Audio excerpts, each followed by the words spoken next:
गणलं ना सगळं.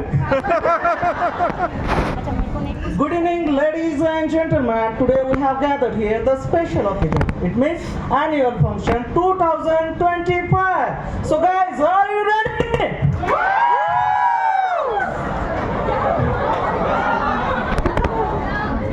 एव्हरसीन जत्रेत जमलेल्या सर्व भाविक भक्तांना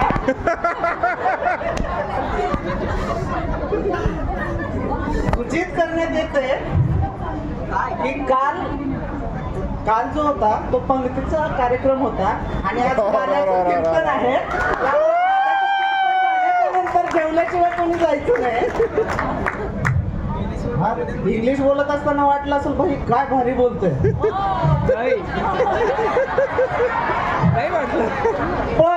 पण मी जरा गावाकडे येतो. काय ना, आमचा एक गोट्या असाइनमेंट करत असताना त्याच्या अगोदर मी माझा परिचय देतो. नावात काय हे सांगून विल्यम शेक्सपियरनं त्याचं खाली नाव लिहिलं होतं, त्यामुळे मी माझं नाव सांगतो. मी मारुती कांबळे. खबरदार, शार्प शूटर याच्याशी आपला काहीच संबंध नाही आणि अण्णा चिंबोरीला आपण मुळीच मारलो नाही, त्यामुळे माझ्याकडे संशयानं बघायचं कारण नाही. सही आहे. हा, तर मी गोट्याचं सांगत होतो. गोट्या असाइनमेंट करत असताना गाणं ऐकत होता. गाणं लागलेलं होतं टीव्ही वरती, आशिक बनाया आपने. मला सांगा, एक गाणं कुणाचं आहे? अरे मी ऐकत होता हे सांगितलं, बघत असलेलं नाही सांगितलं. गोट्या असाइनमेंट लिहित असतात.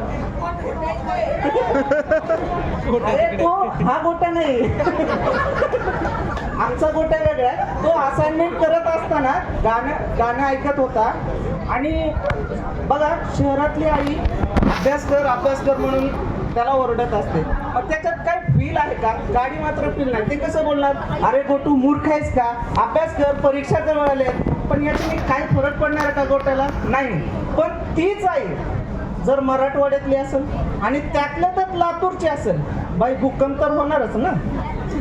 आणि सहज बोलेल ती आई कसली, ती कसं बोलेल, अरे वन्नवाशा तुला सकाळपासून बोंबलायले अभ्यास कर म्हणून, आणि तू इथं पत्काला मांडून बसला. येऊ दे तुझ्या बापाला, तांगडच मोडायला होते.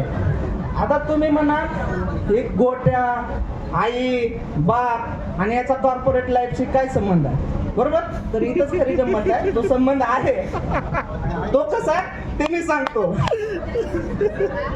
आई ज्यावेळेस गोट्याला रागवत असते त्यावेळेस गोट्या काय ऐकत नाही आणि मग ती बापाला हळूच कानात सांगते की मी ह्याला दाबले हो आणि ह्याला तुम्ही मारा, फटके द्या, मला काय घाबरणा केले. पण बाप आईला घाबरून त्याला पट्ट्यानं मारतो. ओके. पण आता इथं खरी गंमत अशी आहे की बॉस आपल्या समोरून जात असतो. आपण बॉसला म्हणतो गुड मॉर्निंग सर. बॉस म्हणतो very good morning, have a fantastic day. मला एक गोष्ट कळली ना, त्या फंटॅस्टिक डेच्या पाठीमागचं इंटेन्शन काय ते कळलं नाही. कारण फंटॅस्टिक डेचा फन सगळ्या निघून जातो आणि डेच राहतो. बरं, डे वरून आठवलं, डे मला फक्त फ्रायडेच माहित, कारण त्या दिवशी पण फ्रायडे असतो. हे बॉस आपल्याला गुड मॉर्निंग म्हणल्यानंतर आपल्याला वाटतं की काय देव माणूस बॉस भेटलाय आपल्याला, है ना. पण आपली टीएल त्या बॉसकडे कंप्लेंट घेऊन आपल्याकडे येत असताना मला पट्ट्यानं मारलेला बाप आठवतो. कारण बघा, आता टीएलचं, आता मी कॉर्पोरेट लाईफच्या टीएलची गोष्ट सांगतोय. आपल्या कंपनीच्या टीएलचा याच्याशी काहीच संबंध नाही आणि योगायोगाने संबंध आला तर इथेही तुमचं आयुष्य गणलंय असं समजायचं.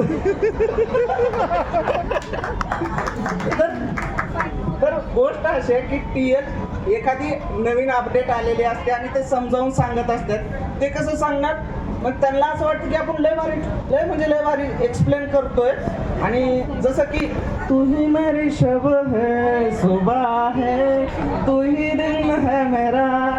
पण हीच हीच अपडेट एम्प्लॉयला कशी ऐकू जाते? एम्प्लॉयला कशी ऐकू दे? बोल बोल चेंबड्याला, बोल बोल चेंबड्याला, दांडके गाजते, बघ बघा कसं गुबू गुबू वाजते. आता हे एम्प्लॉई टीएल ला एवढं परेशान करतात, टीएल कडे एवढा वेळ जातात जेवढा वेळ सेट मॅक्सनी सूर्यवंशम दाखवला नाही. कारण आणि एवढं परेशान करताय, पण यांच्यामधला भानुप्रताप कधी सुधरत नाही. असं वाटतं की त्याला खीर दिल्याशिवाय तो सुधारणार नाही.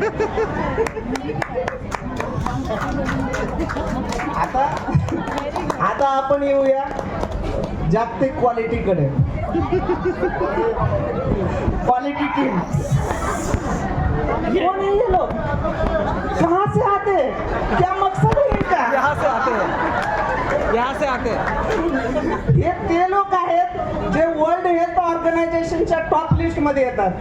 कारण त्यांनी आत्ताच डेटॉल आणि सॅनिटायझरला पाठीमागं सोडले. कारण डेटॉल 90.9% किटाणू मारतं, 99.9% किटाणू मारतं, उरलेली 0.1% किटाणू कोण मारतं? हे तर लोक मारतात. अनादर सर. बर,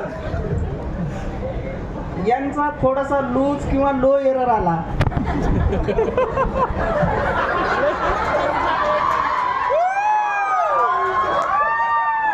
यांचा थोडासा लूज किंवा लो एरर आला तर ते बोलवतात कसे? अबा कोण आहे बा तू? कमी कर, कम टू माय डेस्क, असं बोलवतात. पण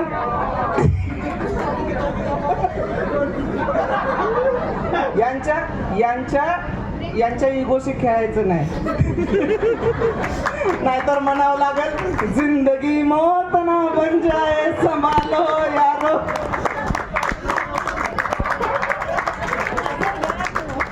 आणि यांच्या इगोचा अर्थ इधर से गो म्हणजे इथून जायचं. पण मला जाण्यावरून आठवलं, आपण सहज बसमध्ये जात असतो, सगळ्या पुरुषांना रिलेट होऊ शकतं हे. आपण सगळे बसमध्ये जात असताना एखादी सुंदर तरुणी आपल्या बसमध्ये येते. आपल्याला माहिती नाही तिचं लग्न झालंय की काय, काहीच माहिती नाही, पण आपल्याला वाटतं यार ती माझ्या साईडला येऊन बसावी. वाटतं की नाही? वाटतं की नाही? खोटं बोलायचं नाही. वाटते. मग ती साईडला येऊन बसते. पण तर त्यावरती मी असं लिहिलंय, एक होती ती एक तरुणी शेजारी बसली, शेजारी बसून थोडीशीच हसली. एक तरुणी शेजारी बसली, शेजारी बसून थोडीशीच हसली. अंदाज माझा नव्हता बरा तरीही पुढाकार घेतला खरा. अंदाज माझा नव्हता बरा तरीही पुढाकार घेतला खरा. दिसायला ती सुंदर रंबा, दिसायला ती सुंदर रंबा, तिच्यापेक्षा थोडा होतो मी लंबा. दिसायला ती सुंदर रंबा, तिच्यापेक्षा थोडा होतो मी लंबा. तरीही मला आनंद झाला. तेवढ्यात तिला एक फोन आला.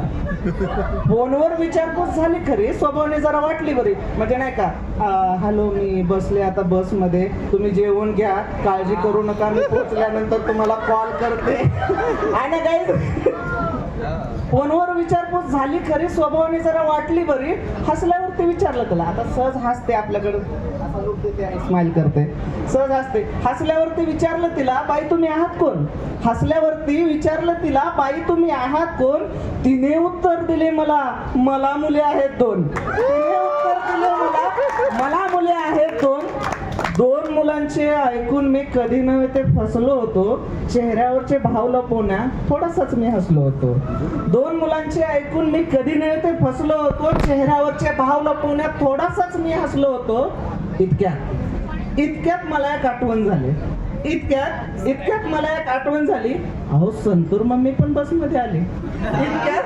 इतक्यात मला एक आठवण झाली, संतूर मम्मी पण बसमध्ये आली.